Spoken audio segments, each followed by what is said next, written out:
projektit fuqizimi personave me aftësi të kufizuar nëpërmjet ekonomisë qarkulluese lindi për shkak të një nevoje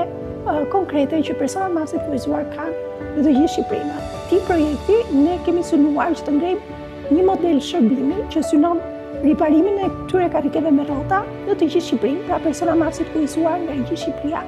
na kontaktojnë, shprehin nevojat e tyre, ne kuptojmë cilat janë problematikat, për çfarë mjetesh ndrimi ka nevojë karrika ose mjeti tjetër lëvizës, bëjmë porositë e pastaj mekaniku që është një person gjithashtu me aftësi të kufizuar, shkon në shtëpitë e tyre, në banesat e tyre dhe kryen riparimin. Në këtë mënyrë, si më thënë, ju shërbejmë njerëzve që të kenë mjete cilësore që ju zgjasin më gjatë, por në njëjtën kohë edhe eliminojmë mbetje që depozitohen pastaj në mjedis.